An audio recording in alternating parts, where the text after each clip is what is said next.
Hello guys, स्वागत है आपका निफ्टी 50 और बैंक निफ्टी के वीकली एनालिसिस वीडियो में, जहां पर डिटेल में हम दोनों का चार्ट स्टडी करने वाले हैं कि क्या यहां से हमें और फॉल देखने को मिल सकता है, मार्केट क्रैश कर सकता है या फिर नहीं, या किस तरह से हमारी प्लानिंग रहनी चाहिए अपकमिंग वीक के लिए। एंड मोस्ट इंपॉर्टेंट, मंडे के दिन पे हम कैसे एक अच्छी इंट्राडे ट्रेड प्लान कर सकते हैं, उस बारे में बात करेंगे।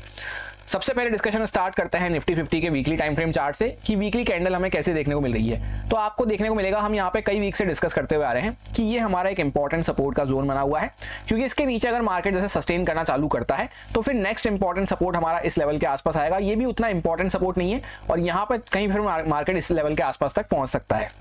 आप देखेंगे यहीं से मार्केट स्टक होकर ऊपर गया, एक अच्छी रैली दी, वापस आया तो एक अच्छा पुल बैक भी दिया, काफी अच्छे पॉइंट्स का यहाँ पे रिट्रेसमेंट पुल बैक दिया, फिर एक शार्प कैंडल के साथ यहाँ पे वापस से आया और इसको 50-60% के आसपास तक ही मार्केट टच कर पाया। यानी ये कैंडल का 50-60% भी मार्केट क्रॉस नहीं कर पाया और वहीं से वापस से एक pause candle, doji type candle, spinning top type candle यहाँ पे बनाई थी, जिसमें हमने ये डिस्कस करा था कि यहाँ पे इंपॉर्टेंट जोन के आसपास आके बायर सेलर्स अभी फाइट कर रहे हैं। तो यहाँ पर डिसाइडिंग चल रही है कि मार्केट किस साइड पे लेके जाना है। उसके बाद आप देखेंगे तो नेक्स्ट कैंडल एक अच्छी खासी हमें ऑलमोस्ट मारूबुजू कैंडल देखने को मिल रही है रेड साइड पे, यानी बियरिश कैंडल देखने को मिल रही है, जिसने आप देखेंगे तो ऑलमोस्ट यहाँ पे इसको ब्रेक डाउन करना चालू कर दिया है। अभी प्रॉपर तरीके से ब्रेक डाउन तो नहीं हुआ है, ब्रेक डाउन कब होगा जब इसके नीचे हम क्लोज करना स्टार्ट करते हैं। पर ऑलमोस्ट अगर मार्केट यहाँ से नेक्स्ट वीक यहाँ पे स्लाइड डाउन करना चालू करता है तो एक और सेलिंग का प्रेशर हमें देखने को मिल सकता है। वहीं पे हमें प्राइस एक्शन को एकदम सिंपल रखना होता है, साइकोलॉजी को एकदम सिंपल रखना होता है कि बाइंग हम अग्रेसिव होकर कब करते हुए चल सकते हैं। 2 वीक से जब ये कैंडल बनी है तब से हम ये डिस्कस कर रहे हैं कि यहाँ पे हम अग्रेसिव होकर अभी बाय नहीं कर सकते। जो भी इंट्राडे में बाइंग वगैरह आती है उसको सिर्फ रिट्रेसमेंट समझते हुए प्लान करना है, जिसमें क्वांटिटी हमारी कम रहेगी, प्रॉपर ट्रेलिंग के साथ प्लान करना है, डबल कंफर्मेशन वगैरह के साथ, उसमें भी क्वांटिटी कम रखना, ट्रेलिंग करना, स्टॉप लॉस वगैरह प्रॉपर मैनेज करना जरूरी हो जाता है। फिर भी अगर हमसे रिस्क मैनेज नहीं हो रहा है तो हम उसको आराम से अवॉइड करते हुए चल सकते हैं और वापस से वेट कर सकते हैं जहां पर सेलिंग की कोई अच्छी अपॉर्चुनिटी मिलती है। अभी भी सेम स्टैंड कंटिन्यू रहेगा, क्योंकि आप देखेंगे डोजी कैंडल का मार्केट ने हाई तक भी क्रॉस नहीं करा और लो कहीं ना कहीं क्रॉस करके उसके नीचे क्लोज करना स्टार्ट कर दिया है। तो अभी जो स्ट्रेंथ आ पाएगी वो कब आएगी, जब एटलीस्ट ये जो रेड कैंडल लगी हुई है इसका हाई मार्केट क्रॉस करता है, ऑलमोस्ट 24,000 के आसपास साइकोलॉजिकल लेवल भी हमें मिल गया यहाँ पे और ये कैंडल का हाई भी लगा हुआ है, तभी इसके ऊपर कुछ हम मान पाएंगे कि मार्केट स्ट्रेंथ में आने लगा है। और जैसे आप देखेंगे यहाँ पे ये वाली जो हैमर कैंडल थी इसका लो था, यही एग्जैक्टली डोजी का हाई बना। उसके बाद मार्केट इस जोन के ऊपर जब तक जैसे आप देखेंगे ये जोन हमारा पहले इंपॉर्टेंट जोन बना हुआ था, इसके आसपास मार्केट ने कई बार सपोर्ट लिया था, वापस से आया मार्केट यहीं पे रुका, ब्रेक डाउन करा तो भी वापस से इसके ऊपर रिक्लेम कर लिया। फिर जब से ये ब्रेक डाउन करा है तब से मार्केट का यही इंपॉर्टेंट रेजिस्टेंस बन चुका है। यानी मार्केट का नेचर कैसा है, एक बार लोगों को ट्रैप करा, वापस ऊपर गया कि हाँ मैं तो ऊपर जा रहा हूँ ऊपर जा रहा हूँ, तो यहाँ के लोगों को भी ट्रैप कर लिया जो इसको ब्रेकडाउन देख के सेल करे, फिर वापस से ऊपर गया तो लोग जो बाय करे उनको भी ट्रैप करके मार्केट नीचे आ चुका है और अब जाके फाइनली इसको मार्केट ने सपोर्ट को रेजिस्टेंस बनाना चालू कर दिया है। तो इसलिए जब तक मार्केट इसके ऊपर नहीं जाता, इसके ऊपर कुछ प्राइस वगैरह नहीं मिलता लोअर टाइम फ्रेम पे, तब तक हम अग्रेसिव होकर बाय नहीं कर सकते। हमेशा चीजों को सिंपल रखें, साइकोलॉजी को सिंपली समझने की कोशिश करें कि यहाँ पे मार्केट ने जैसे सेलर्स को एक बार ट्रैप करा, ऊपर गया क्योंकि कंटिन्यू सेलिंग हो चुकी थी, तो हर कोई सेल करके बैठा था, उसको एक बार ट्रैप करा, उसका माइंडसेट चेंज करा और वापस से मार्केट नीचे आ चुका है। अब जाके ये हमारा जो सपोर्ट था ये रेजिस्टेंस बन चुका है और एक सपोर्ट के आसपास अभी हम चल रहे हैं। तो नीचे निकलते हैं तो और कंटिन्यू हमें फॉल देखने को मिल सकता है, जहां पे एटलीस्ट इस लेवल के आसपास तक कहीं पे हम पहुंच सकते हैं। अब सपोज करते हैं कि मार्केट जैसे मंडे को यहां से ऊपर निकलना चालू करता है, तो इस बीच में हमें क्या करना है, इस बीच में बाइंग और सेलिंग दोनों ही हमें लेस रिस्क की क्वांटिटी से या फिर अवॉइड करते हुए चलना है आराम से ट्रेड को, क्योंकि ऐसा इसलिए है मार्केट ने एक बार सेलिंग दिखाई, वापस से पॉज करा, अभी कंटिन्यू करना चालू करा है। तो अगर मार्केट को क्लैरिटी हो गई है, सेलर्स को क्लैरिटी हो गई है कि हमें नीचे लेके जाना है और बायर्स ने गिव अप कर दिया है, तो अगले ही वीक मार्केट को नीचे निकलना चालू कर देना चाहिए। अगर वापस से यहाँ पे ऊपर बढ़ के यहीं पे होल्ड कर रहा है, ना तो 24,000 को क्रॉस कर रहा है ना इसको क्रॉस कर रहा है, तो इस बीच में हम वैसे भी इनसाइड कैंडल के अंदर में घूमते रहेंगे। तो यहाँ पे कंफ्यूजन वाला जोन भी है हमारा, तो यहाँ पे बाइंग और सेलिंग में थोड़ा सा एकदम लेस रिस्क की क्वांटिटी से छोटी मोटी स्कैल्पिंग वगैरह हम करते हुए चल सकते हैं। ये मेरा कंप्लीट ओवरऑल नेक्स्ट वीक का प्लान हो जाता है, ब्रॉड माइंडसेट हो जाता है। अब हम लोग आ चुके हैं डेली टाइम फ्रेम पे, जहां पे हमने सिंपली एक बात को डिस्कस किया था जब हम फ्राइडे के लिए एनालिसिस कर रहे थे कि यहाँ पे प्रॉपर मार्केट एक इनसाइड कैंडल बना के खड़ा हुआ है। तो इनसाइड कैंडल जब भी बनती है हमें ज्यादा दिमाग लगाने की जरूरत नहीं होती। मैंने आपको मल्टीपल एग्जांपल भी शेयर करे थे, यहाँ पे इनसाइड कैंडल बनी, यहाँ पे इनसाइड कैंडल बनी। जिस भी साइड पे इनसाइड कैंडल का ब्रेकआउट या ब्रेकडाउन होता है उसी साइड पे हम एक मोमेंटम प्लान करते हुए चल सकते हैं। यही हमने सिंपल रखा था फ्राइडे के लिए। और जैसे आप देखेंगे मार्केट इसको नीचे ब्रेकडाउन करना चालू करा, यहाँ पर 23,500 के आसपास एक साइकोलॉजिकल लेवल भी हमें देखने को मिल रहा था। जैसे ही मार्केट ने इसको ब्रेक डाउन करा, एक अच्छा सेलिंग का प्रेशर हमें देखने को मिला फ्राइडे को, और वापस से नीचे सपोर्ट दिखाते हुए मार्केट ने थोड़ा सा ऊपर आके क्लोज किया है। तो आपको यहाँ पे क्या देखने को मिल रहा है कि ये जो हमारा इंपॉर्टेंट सपोर्ट था, इस जोन के आसपास मार्केट सपोर्ट ले रहा है एग्जैक्टली। अभी अगर जैसे वहां यहाँ से एक सेलिंग हुई, पॉज लिया, 3 दिन वापस से सेलिंग हुई, मार्केट अगर यहाँ पे पॉज लेता है तो इस पॉज में मैं ज्यादा इंटरेस्टेड नहीं हूँ अग्रेसिव होकर कुछ भी प्लान करने में। पर अगर मार्केट वापस से नीचे निकलना चालू करता है, जैसे गैप डाउन वगैरह मिल जाता है, या जैसे एग्जैक्टली मार्केट 23,380 वगैरह के लेवल के नीचे जाना चालू करता है, तो वापस से हम कंटिन्यू सेलिंग प्लान करते हुए चल सकते हैं। क्योंकि ओवरऑल जो हमारा ट्रेंड है वो सेलिंग साइड पे बना हुआ है। बीच बीच में जो ये पुल बैक वगैरह आते हैं, जो रिट्रेसमेंट वगैरह आते हैं, मार्केट यूज करता है लिक्विडिटी जनरेट करने के लिए, जिससे कि उसको लिक्विडिटी फ्यूल मिल पाए आगे जाने के लिए। अब सिंपल रखेंगे प्लान को 23,380 वगैरह के ऊपर। अगर जब तक मार्केट बना हुआ है, यहाँ पे वेट एंड वॉच करेंगे इनसाइड कैंडल के अंदर में। रिट्रेसमेंट वगैरह अच्छा कब प्लान कर सकते हैं बाइंग में, जब मार्केट एटलीस्ट कैंडल का हाई वगैरह क्रॉस करना चालू करेगा, एटलीस्ट मार्केट ये 550 560 के ऊपर जाना चालू करेगा। इंपॉर्टेंट लेवल तो ऐसे 600 का हो जाता है हमारा, पर 550 560 ये हमारा अग्रेसिव लेवल रहेगा। इसके ऊपर ही कुछ रिट्रेसमेंट वगैरह का प्लान हो पाएगा। तो 2 लेवल हमारे लिए क्रूशियल हो जाते हैं, एक तो 380 का और एक 550 का। इस बीच में मैं आराम से वेट करना पसंद करूंगा। अब हम लोग आ चुके हैं 15 मिनट टाइम फ्रेम पे, जहां पे इस चैनल को हमने डिस्कस किया था लास्ट डे जब हम फ्राइडे का डिस्कशन कर रहे थे, और ये कुछ लेवल्स वगैरह को डिस्कस किया था। सिंपल सा प्लान मैंने आपको ये शेयर किया था कि मार्केट यहाँ पे चैनल की लोअर साइड पे खड़ा हुआ है। अगर वापस से इसको ब्रेक डाउन करना चालू करता है तो ये 500 का हमारा इंपॉर्टेंट साइकोलॉजिकल लेवल भी है, और चैनल के आसपास भी हमने 2-3 बार यहाँ पे सपोर्ट ले लिया है। तो इसके नीचे हम सेलिंग प्लान करते हुए चल सकते हैं। इनसाइड कैंडल वगैरह भी बन रही थी डेली टाइम फ्रेम पे, उसका भी मार्केट ब्रेक डाउन कर देगा। तो एग्जैक्टली आप देखेंगे मार्केट फ्लैट खुला और कंटिन्यू हमें एक अच्छा सेलिंग का मोमेंटम देखने को मिला नेक्स्ट सपोर्ट लेवल के आसपास तक। वहीं से वापस से एक शार्प रिट्रेसमेंट वगैरह आया, या यूं कह सकते हैं वापस से मार्केट ने पुल बैक लिया, चैनल के अंदर आया, वापस से यहाँ पे फाइट हुई। क्योंकि वैसे भी जब मैंने आपको ये बात कई बार बता रखी है, जब वी शेप रिकवरी हो जाती है तो उसके हायर साइड में मार्केट थोड़ा सा फाइट करता है, फिर नेक्स्ट मोमेंटम डिसाइड होता है। तो वही यहाँ पे फाइटिंग चली चैनल के अंदर, वापस से यहाँ पे लोअर साइड पे वापस से फाइट हुई, फिर वापस से मार्केट ने एंड में ब्रेक डाउन करना चालू कर दिया है। तो आपको यहाँ पे क्या समझ में आ रहा होगा, ये जो हमारा लेवल है यहाँ पे, जो हमने पहले यहाँ पे इंपॉर्टेंट सपोर्ट की तरह से डिस्कस कर रखा था, मार्केट बार बार यहाँ पे इसके आसपास सपोर्ट ले रहा था, यहाँ पे फाइट करता था, तो यही जोन अब हमारा इंपॉर्टेंट रेजिस्टेंस का जोन बन जाएगा। इसीलिए मैंने आपसे डेली टाइम फ्रेम पे एक लेवल डिस्कस करा 550 560 का। तो इसके ऊपर जब प्राइस बनेगा तभी हम रिट्रेसमेंट वगैरह बाइंग में भी अच्छा मोमेंटम प्लान कर सकते हैं। जब तक ऐसा नहीं हो रहा, जैसे मार्केट थोड़ा बहुत गैप अप वगैरह मिल जाए, वापस से नीचे आना चालू करता है, तो हम सेलिंग में प्लान कर सकते हैं। यहाँ पे बीच में ये हमारा फाइटिंग वाला जोन है, इसको तो मैं पर्सनली अवॉइड करना पसंद करूंगा। बार बार देखेंगे आप मार्केट यहाँ पे आता है और कंफ्यूज हो जाता है, तो कंफ्यूजन का पार्ट हमें नहीं बनना है, हमें क्लैरिटी के साथ काम करना है। तो इस जोन को अवॉइड कर देंगे। वापस से नीचे आ रहा है मार्केट तो सेलिंग प्लान कर सकते हैं। गैप डाउन वगैरह मिल जाता है डायरेक्टली 380 वगैरह के नीचे मार्केट जाना चालू कर रहा है, तो भी हम सेलिंग प्लान करते हुए चल सकते हैं।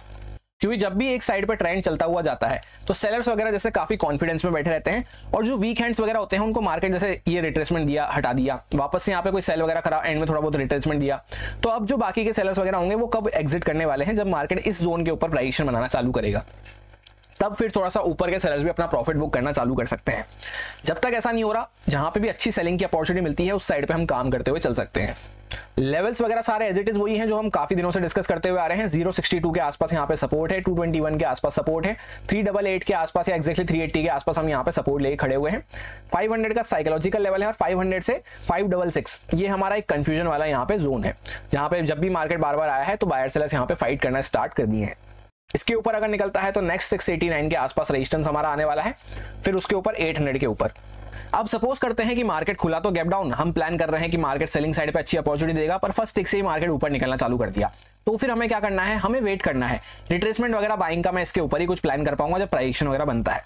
यहाँ पे मैं बीच में आराम से वेट करूंगा। अगर सेलिंग की अपॉर्चुनिटी नहीं मिल रही है, जैसे मार्केट ऊपर चलना चालू कर दिया, तो वापस से ब्रेकडाउन वगैरह होने का वेट करूंगा, या फिर इसके ऊपर ही कुछ रिट्रेसमेंट वगैरह मैं प्लान कर पाऊंगा। ऐसा क्यों है, क्योंकि फ्राइडे के दिन क्या हुआ है, मार्केट फ्लैट खुला, एक तो एकदम नीचे भी आया, ऊपर भी उतनी ही बाइंग हुई, वापस से फाइट हुई, वापस से मार्केट नीचे भी आया, तो ये कंफ्यूजन शो करता है, यहाँ पे वोलेटिलिटी शो करता है मार्केट में। और वैसे भी क्या है, रिजल्ट सीजन स्टार्ट हो चुका है। जो बड़ी बड़ी कंपनियां होती हैं उनके रिजल्ट वगैरह जब भी आते हैं तो मार्केट में वोलेटिलिटी काफी ज्यादा बढ़ जाती है। आप सोचेंगे मार्केट ऊपर निकलना चाहिए, पर मार्केट नीचे निकलना चालू कर देगा। आप सोचेंगे मार्केट नीचे जाना चाहिए, मार्केट ऊपर निकलना चालू कर देगा।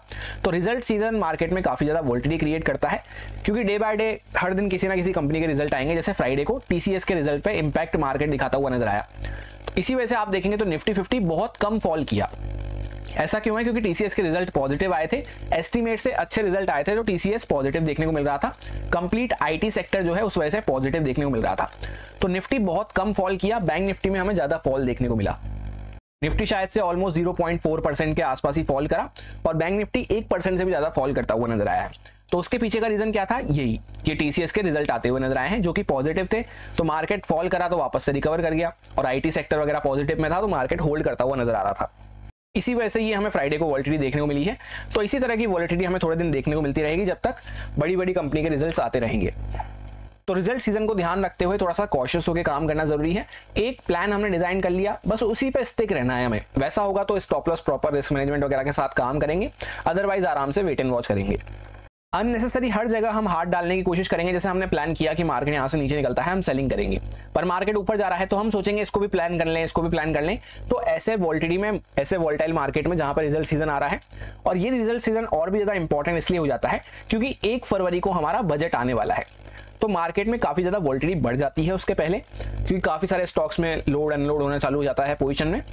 उस हिसाब से भी हमें ध्यान रखते हुए चलना जरूरी है। स्पेशली जो लोग बिगिनर हैं, जो अभी ट्रेडिंग करना सीख रहे हैं, ऐसे वॉलेटाइल मार्केट में अगर आप बार बार हाथ डालने की कोशिश करेंगे, ओवर ट्रेडिंग वगैरह करने की कोशिश करेंगे, तो अननेसेसरी आप ज्यादा ट्रैप होते हुए नजर आएंगे, अकाउंट आपके ब्लो होते हुए नजर आएंगे। तो ओवर ट्रेडिंग वगैरह को तो एकदम कट डाउन कर देना है। दिन की 1 से 2 ट्रेड प्लान करनी है बस, वो भी प्रॉपर्ली प्लान करते हुए कि हाँ ऐसा ऐसा होगा तब मेरे को ऐसा करना है, स्टॉप लॉस वगैरह रिस्क मैनेजमेंट के साथ फॉलो करते हुए। उसमें भी ये हम मार्केट से ये आर्ग्यू नहीं कर सकते कि हमने यहाँ पे सेलिंग का प्लान किया था, हमने सेलिंग की ट्रेड भी बनाई, मार्केट थोड़ा बहुत नीचे गया पर ऊपर आना चालू कर दिया, ऐसा क्यों हुआ। फिर हम सोचेंगे यहाँ पे एवरेज कर लें, यहाँ पे शॉर्ट कर दें, यहाँ पे शॉर्ट कर दें। ऐसा गलती नहीं करना है, क्योंकि आप सोचेंगे मार्केट तो नीचे आना चाहिए। जैसे यहाँ पे फ्राइडे को मार्केट नीचे गया, हर कोई यहाँ पे बड़ी कैंडल वगैरह देख के शॉर्ट करा होगा, मार्केट इमीडिएटली ऊपर आ गया। क्यों? क्योंकि उस दिन आईटी सेक्टर पॉजिटिव था, बाकी सेक्टर वगैरह थोड़े नेगेटिव देखने को मिल रहे थे, तो दिन भर निफ्टी 50 में वॉलेटिलिटी बनी रही। अब हम लोग आ चुके हैं बैंक निफ्टी के चार्ट पे। सबसे पहले 1 वीक टाइम फ्रेम पे वीकली कैंडल को देखते हैं। तो एग्जैक्टली जब हम इस कैंडल के आसपास यहाँ पे खड़े हुए थे, इस जोन के आसपास सपोर्ट लेके, ये हमारा एक इंपॉर्टेंट सपोर्ट का जोन बना हुआ था। ये कैंडल के साथ जब हम यहाँ पे आए थे तभी मैंने आपसे एक बात शेयर करी थी कि ये मेरे लिए उतना इंपॉर्टेंट सपोर्ट नहीं है, क्योंकि मल्टीपल बार 5-6 बार यहाँ पे सपोर्ट ले चुका है मार्केट, तो ये उतना इंपॉर्टेंट सपोर्ट नहीं हो जाता है। 3 बार के बाद जब भी मार्केट किसी लेवल पे सपोर्ट लेता है तो मेरे लिए पर्सनली वो उतना इंपॉर्टेंट सपोर्ट नहीं रहता है। इसी के साथ यहाँ पे आप देखेंगे तो इस वीक मार्केट ने इसका ब्रेकडाउन कर दिया है, क्योंकि यहाँ पे कई बार मार्केट ने कोशिश करी, बायर्स ने ऊपर ले आने की कोशिश करी, पर नहीं ले आ पा रहे थे। बहुत कोशिश करने के बाद अभी फाइनली यहाँ पे सेलर्स ग्रिप संभालते हुए नजर आ रहे हैं।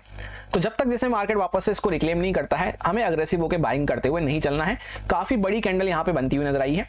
जैसे आप देखेंगे फॉल किया, इंपॉर्टेंट जोन के आसपास पॉज किया। पॉज मतलब क्या, बायर सेलर्स ने यहाँ पे फाइट करी, वापस से बायर्स ने कोशिश करी, पर इस बार वो गिव अप करते हुए नजर आ रहे हैं, यानी गिव अप कर दिया है। तो ये इंपॉर्टेंट सपोर्ट के आसपास एग्जैक्टली ये हमें कहां पे देखने को मिल रहा है, 48,200 के आसपास, 48,000 के आसपास यहां तक मार्केट पहले आ सकता है। फिर अगर इसको भी ब्रेक डाउन करते हैं तो नेक्स्ट सपोर्ट हमारा काफी दूर आएगा, यहां तक भी मार्केट जा सकता है।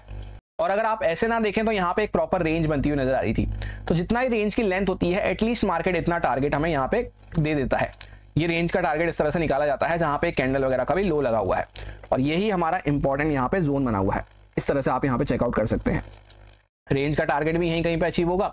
ये जो बड़ी सी कैंडल थी, जहां पे वीकली कैंडल कौन सी थी, 4 जून को जो यहाँ पे फॉल हुआ था इलेक्शन रिजल्ट के टाइम पे, उस वजह से यहाँ पे जो कैंडल एंड टिक लगाया वो भी यहीं पे थी, और यही हमारा पहले का इंपॉर्टेंट रेजिस्टेंस बना हुआ था। तो क्या इसका मतलब यह है कि नेक्स्ट डे पे ही यहाँ पे मार्केट इतना ज्यादा फॉल करता हुआ हमें नजर आ जाएगा? ऐसा नहीं है। मार्केट रुकता रुकाता, जैसे बड़ी रेंज है यहाँ पे, वीकली टाइम फ्रेम की रेंज है, तो रेंज भी कितने टाइम में बनी है, इतने टाइम में जाके तो मार्केट धीरे धीरे करता हुआ यहाँ पे आ सकता है। तो उसके लिए हमारा प्लान कैसे रहेगा कि जैसे हो सकता है मार्केट पहले थोड़ा यहाँ पे रुके 48,000 वगैरह के आसपास, फिर वापस से थोड़ा होल्ड वगैरह करे, लिक्विडिटी जनरेट करे, फिर ब्रेक डाउन करे। तो ऐसे हमें प्लान करते हुए चलना है। यानी बेसिकली ब्रॉड माइंडसेट जो हमारा होता है, मेजर माइंडसेट, वो हमारा क्लियर हो चुका है कि जब तक मार्केट वापस से इसको रिक्लेम नहीं करता है 51,000 के लेवल को, तब तक हम यहाँ पे अग्रेसिव होकर बाय नहीं करेंगे। कोई रिट्रेसमेंट वगैरह आ रहा है तो उसको रिट्रेसमेंट समझते हुए काम करेंगे, और जहां पे फिर वापस से सेलिंग की अपॉर्चुनिटी मिलती है वहां पे हम काम करते हुए चल सकते हैं। अब जैसा कि डेली टाइम फ्रेम पे हम लोग आ चुके हैं, यहाँ पे हमने ये जोन को भी कई बार डिस्कस करा, जो कि पहले सपोर्ट बना हुआ था, फिर हमारा ये रेजिस्टेंस बन चुका है। यहाँ पे इनसाइड कैंडल ने एग्जैक्टली इसी पे रेजिस्टेंस लिया था। उसके बाद ये हमारा एक सपोर्ट लेवल था जिसके आसपास भी हम कई बार सपोर्ट ले चुके थे, जो पहले रेजिस्टेंस था फिर बाद में सपोर्ट बन गया था। इसको भी मार्केट ने सक्सेसफुली ब्रेक डाउन करना चालू कर दिया है। तो नेक्स्ट सपोर्ट वगैरह काफी दूर हमारा निकल के आ रहा है, ऑलमोस्ट यहाँ पे इस जोन के आसपास डेली टाइम फ्रेम के अकॉर्डिंग। यानी मार्केट के पास अभी अच्छी खासी स्पेस है नीचे जाने के लिए। तो क्या इसका मतलब यह है कि मार्केट 3 दिन से कंटिन्यू गिर रहा है, अगले दिन ही इस तरह से गिर जाएगा? गिर जाता है तो बहुत अच्छी बात रहेगी, पर हो सकता है मार्केट थोड़ा यहाँ पे रिट्रेसमेंट वगैरह ले, फिर वापस से कंटिन्यू करे, तो भी हमारे लिए और ज्यादा अच्छा हो जाता है सेलिंग पर्सपेक्टिव से। बाइंग तो हम अग्रेसिव होकर जब भी कर पाएंगे जब मार्केट ने ये जो इंपॉर्टेंट जोन वगैरह अपने ब्रेक डाउन करना चालू करा है, इसके ऊपर जब कुछ प्राइस बनना चालू होता है। जब तक ऐसा नहीं हो रहा, बीच में जो भी बाइंग आ रही है मैं उसको सिर्फ रिट्रेसमेंट समझते हुए प्लान करने की कोशिश करूंगा। या फिर वहां पे अवॉइड भी कर सकते हैं हम आराम से, कुछ टाइम हमें रुकना पड़े तो रुक भी सकते हैं, फिर वापस से सेलिंग की अच्छी अपॉर्चुनिटी मिलेगी तब हम काम करते हुए चल सकते हैं। अब हम लोग आ चुके हैं 15 मिनट टाइम फ्रेम पे, जहां पे यहाँ पे भी प्रॉपर एक चैनल टाइप पैटर्न बनता हुआ नजर आ रहा था। तो हमने सिंपल सा प्लान यही किया था कि यहाँ पे मार्केट ने एक फॉल दिखाया, सपोर्ट लेके ऊपर जाने की कोशिश कर रहा है, रिट्रेसमेंट वगैरह दिया है, तो वापस से जब मार्केट इस लेवल को क्रॉस करना चालू करता है, एक्जैक्टली लेवल हमने 300 के आसपास डिस्कस किया था, तो हम कंटिन्यू सेलिंग प्लान करते हुए चल सकते हैं। मार्केट खुलता है फ्लैट सेल का सा गैप डाउन, फर्स्ट कैंडल से इसके नीचे आ जाता है और काफी अच्छा सेलिंग का मोमेंटम देखने को मिलता है। वापस से यही हमारा इंपॉर्टेंट रेजिस्टेंस बनता है, क्योंकि यहाँ पे चैनल की लोअर साइड पे हम कई बार सपोर्ट ले रहे हैं, सपोर्ट लेके यहाँ से रिट्रेसमेंट वगैरह आता है, फिर वापस से मार्केट धीरे धीरे करता हुआ चैनल की लोअर साइड पे क्लोज हो जाता है।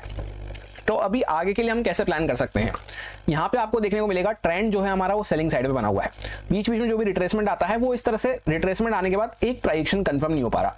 प्राइस एक्शन कंफर्म होना किसे कहते हैं कि हाँ, यहाँ पे बायर्स ने कोशिश करी या यूं मान लो सेलर्स ने प्रॉफिट बुक करा, उसके बाद थोड़ा बहुत वापस से सेलर्स ने ट्राई करा, फिर उनको डिफीट करके जब मार्केट वापस से निकले, तब ये कहलाता है कि हाँ थोड़ा सा प्राइस में स्ट्रेंथ आ रही है लोअर टाइम फ्रेम के अकॉर्डिंग।